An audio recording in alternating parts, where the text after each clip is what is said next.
तो हम एक क्वेश्चन और देखते हैं डिफरेंशियल इक्वेशन का आज। ये थोड़ा अलग वैरायटी का क्वेश्चन है, इसमें हमारा एक और कंसेप्ट यूज़ होगा, तो हम उस कंसेप्ट को देखेंगे और समझेंगे इस क्वेश्चन को कैसे सॉल्व करेंगे। जेईई मेन में ये वैरायटी बहुत कॉमन है, तो हम देखते हैं इसको कैसे सॉल्व करते हैं। तो यहाँ पे हमारा जो कंसेप्ट यूज़ होगा वो होगा, एक तो हमारी जो इंटीग्रेशन की स्किल्स हैं वो तो लगेंगी, डिफरेंशियल इक्वेशन है वो भी लगेगा, और दूसरा जो है इसमें हमें लगेगा लेबनिट्स फार्मूला, लेबनिट्स थ्योरम कह लो। ये हमें पता होनी बहुत ज़रूरी है। ये हमें बताती है कि हमें इंटीग्रेशन में जो फंक्शन है उसको कैसे डिफ्रेंशिएट करें। हम देखते हैं इसको कैसे करेंगे। तो इंटीग्रेशन 1 से x F T D T 5x F x minus x 5 minus 9, ठीक है। तो हमें वैसे डिफ्रेंशिएट करेंगे बोथ साइड्स। अब ये भी सवाल आता है डिफ्रेंशिएट क्यों करना है, हमें पता होना चाहिए लेबनिट्स थ्योरम क्या है, तभी हमें क्लिक करेगा माइंड में कि हमें क्यों यूज़ करना है डिफ्रेंशिएशन दोनों तरफ।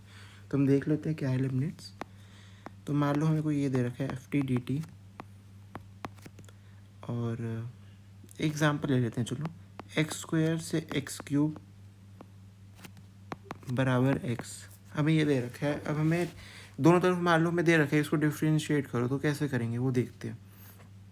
तो पहले हम एफ टी डी टी है उसमें एफ एक्स क्यूब डॉट इसका डिफ्रेंशिएशन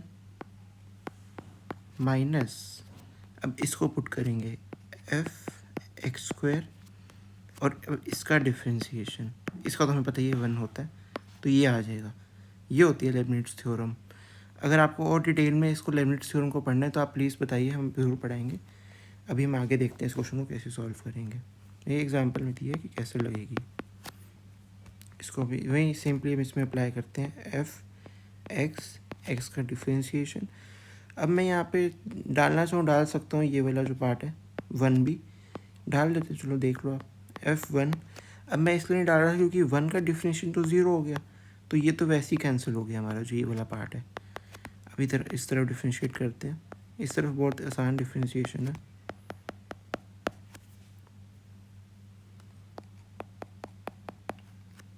x का 1 हो गया, इसको कांस्टेंट रखा, और अब हमें x को कांस्टेंट रखा, f को करा तो f डैश x हो गया माइनस 5x4 और 9 का 0।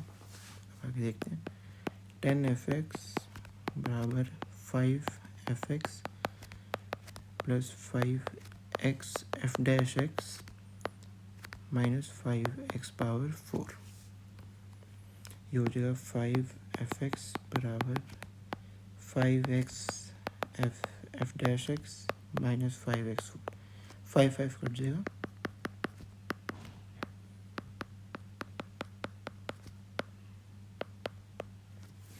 अब y equal to f x होता है, ये हमें पता ही होता है, मतलब पता क्या होता है तो मानते ही हम।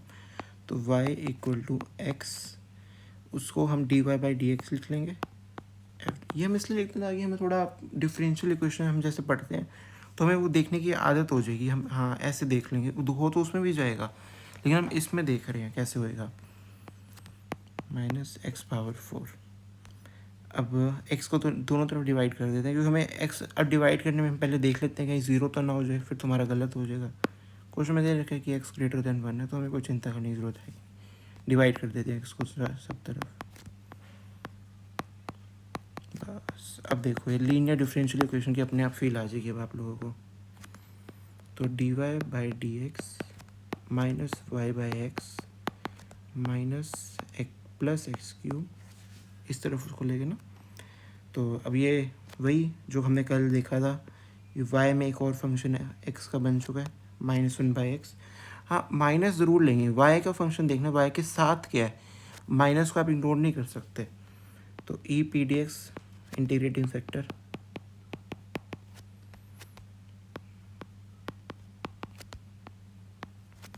Minus 1 by x D x,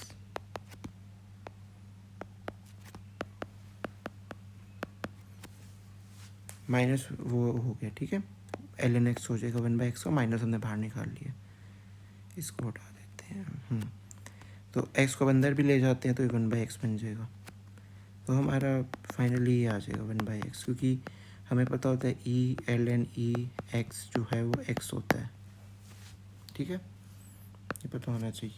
अभी 1/x हमारा इंटीग्रेटिंग फैक्टर आ गया, अब इसको दोनों तरफ हम मल्टीप्लाई कर देंगे, ये एक्स स्क्वायर प्लस लैम्डा, यहाँ पे इंटीग्रेशन, ये हम इनडेफिनेट इंटीग्रेशन कर रहे हैं, यहाँ पे कोई लिमिट्स नहीं पुट करने की ज़रूरत नहीं है। वाई बाई एक्स बराबर x cube by 3 plus lambda, y x को मल्टीप्लाई कर देते हैं उस तरफ, x power 4/3 plus lambda x. अब देख लेते हैं उन्होंने क्या दे रखा है। उन्होंने पूछा F3 की वैल्यू क्या है, ठीक है, तो हम 3 पुट कर देते हैं, y equal to 3/3 plus 3 lambda. अब आप सोचेंगे लैम्डा तो है ही नहीं हमारे पास, तो कैसे निकाला जाए। अब हम दोबारा देखते हैं क्या दे रखा था उन्होंने, हमें ये दिया हुआ था, ठीक है। अब हमें यहाँ से लैम्डा निकालना है, लैम्डा हो गया कि हमें एफ की कोई ना कोई वैल्यू हमें दी होनी चाहिए, वो जो नहीं दे रखी तो हम कैसे निकाला जाए। तो आप सोचिए, चलो बताते हैं। हमें पता होना चाहिए कि हम एफ को अगर 1 से 1, 2 से 2 या 3 से 3 या x से x कांस्टेंट, x से x मतलब समझ लो करें, तो इसका इंटीग्रेशन तो 0 होएगा, क्योंकि लिमिट्स तो यही है ना, दो मतलब है ही नहीं लिमिट्स, तो एक तरह से देखा जाए तो कि सेम टू सेम हम कर रहे हैं तो 0 आ जाएगा, ये हमें पता होना चाहिए। तो हम यहाँ पे x इक्वल टू 1 रख देते हैं इस पूरी इक्वेशन में, x इक्वल टू 1 रख सकते हैं क्योंकि ये दे रखा है। तो 0 बराबर 5f1 -1 -9, तो 5f1 बराबर 10, f1 बराबर 2 आ गया। ये हमें खुद निकालना है, हमें थोड़ी सी अपनी निकालनी पड़ेगी। अब आगे देखते हैं, हम यहाँ इसको पुट कर देते हैं कि हमारा f1 जो है 2 आ रहा था, तो 2 इक्वल टू 1/3 प्लस लैम्डा, तो लैम्डा आ जाएगा हमारा 5/3, लैम्डा को 5/3 रख देते हैं तो ये 5 ही बन जाएगा, ठीक है। तो 3 क्यूब हो जाएगा 27 प्लस 5 32 आ जाएगा, और हमारा ये सी ऑप्शन दे रखा है 32, ये इसका आंसर हो जाएगा। तो थैंक यू वीडियो देखने के लिए। अगर वीडियो अच्छी लगी तो लाइक कर सकते हैं, आपकी मर्ज़ी है, और हमें देखते रहिए, और जो भी डाउट्स हैं आप मेल कर सकते हैं हमें, बिल्कुल। तो थैंक यू।